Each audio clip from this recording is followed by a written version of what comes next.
আপনারা যারা ই ডিস্ট্রিক্ট পোর্টালে সার্টিফিকেট আবেদন করেছেন, আপনাদের সার্টিফিকেট সেন্ড ব্যাক হয়েছে বা সেন্ড ব্যাক করানো হয়েছে, তো কিভাবে আপনারা সেই কারণ জানবেন এবং সেটাকে কিভাবে রিসাবমিট করবেন এবং ডকুমেন্টস আপনারা কিভাবে আপলোড করবেন চলুন দেখে নিই। তো ফার্স্ট আপনাদের যেটি করতে হবে, আপনারা ই ডিস্ট্রিক্ট পোর্টালে চলে আসবেন। আসার পর আপনারা লগ ইন করে নেবেন। লগ ইন হয়ে যাওয়ার পর আপনাদের কাছে আপনাদের যে ড্যাশবোর্ড সেটা এইভাবে দেখা যাবে। তো আপনারা এখানে অপশন পেয়ে যাচ্ছেন সার্ভিস নেম, আপনারা কিসের জন্য আবেদন করেছেন, AIN number, registration date, application date, status এবং অ্যাকশন। তো স্ট্যাটাসে আপনারা দেখতে পাচ্ছেন সেন্ড ব্যাক এবং অ্যাকশন বোতামে দেখতে পাচ্ছেন আপনারা অপশন পেয়ে যাচ্ছেন। তো ওখানে একটা প্লাস চিহ্ন রয়েছে, সেন্ড ব্যাক রিমার্ক, এই অপশনে আপনাকে ক্লিক করতে হবে। তো ওখানে আপনারা যখনই ক্লিক করবেন আপনাদের কাছে এই টাইপের একটা পপ আপ আসবে। তো দেখতে পাচ্ছেন সেন্ড ব্যাক রিমার্ক। তো এখানে নিচে আপনারা দেখতে পাচ্ছেন প্লিজ আপলোড ল্যান্ড রেকর্ড আর মাধ্যমিকের এডমিট। তো আপনার যে কারণে সেন্ড ব্যাক করানো হয়েছে সেটা আপনার ওখানে লেখা থাকবে। তো আপনারা এটা যখনই দেখবেন, দেখার পর আপনারা এটা ক্লোজ করে দেবেন পপ আপটা। পপ আপ ক্লোজ করে দেওয়ার পর আপনাদের কাছে ড্যাশবোর্ডটি শো হবে। তো আপনারা দেখতে পাচ্ছেন তার পাশে আরেকটি চিহ্ন রয়েছে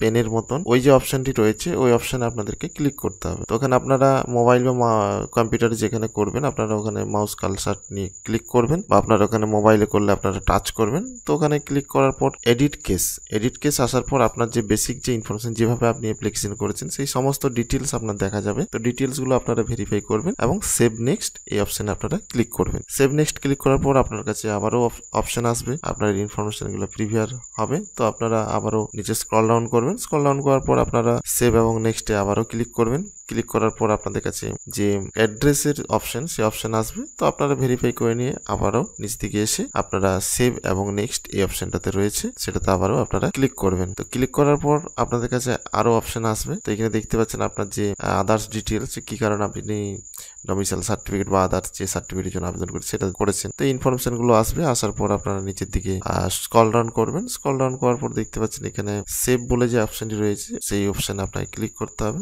ক্লিক করার পর আপনার কাছে ডকুমেন্টস সেভ হয়ে যাবে এবং প্রিভিয়াস আপনার অপশন আসবে। ক্লিক করলে আপনার কাছে এই টাইপের একটা পপ আপ চলে আসবে। তো এখানে আপনারা ক্লিক করবেন। ক্লিক করার পর আপনার যে অ্যাপ্লিকেশন ফর্ম সেটা এভাবে প্রিভিউ হবে। তো ভেরিফাই হয়ে গেলে আপনারা ক্লোজ করবেন। ক্লোজ করার পর আপনাদের কাছে যে ড্যাশবোর্ড সেই ড্যাশবোর্ডটি শো হবে এবং নিচে দেখতে পাচ্ছেন সেভ এবং নেক্সট বা সাবমিট এই টাইপের যে কোনো একটা অপশন আপনারা পাবেন। তো সাবমিটে ক্লিক করবেন। সাবমিটে ক্লিক করার পর আপনি দেখেছেন কি কারণে আপনার রিমার্ক এসেছিল, তো সেই ডকুমেন্টসটা আপনাকে কারেকশন করতে হবে। তো ইরোর আসলে অবশ্যই এটা ডকুমেন্টস যে সাইজ রয়েছে তার কারণে ইরোর আসে। তো আপনারা সেটা ডকুমেন্টসটা ঠিক করে নেবেন। তো ওখান থেকে আপনারা ডকুমেন্টসটা আপলোড করবেন। ডকুমেন্টসটা আপলোড করার পর আপনারা নিচের দিকে একটা অপশন পাবেন সাবমিট করার জন্য।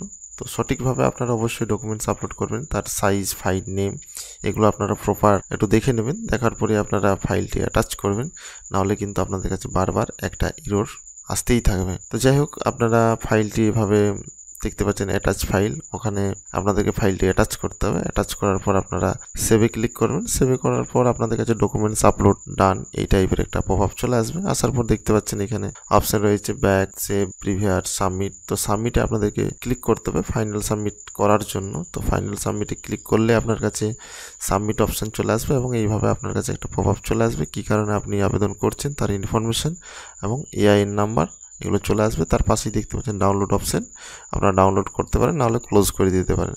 তো ক্লোজ করার পর আপনাদের কাছে দেখতে পাচ্ছেন আপনাদের যে ড্যাশবোর্ড সেটা এইভাবে শো হবে এবং ওখানে স্ট্যাটাসের জায়গায় আপনারা দেখতে পাচ্ছেন যে প্রসেসে হয়ে গেছে।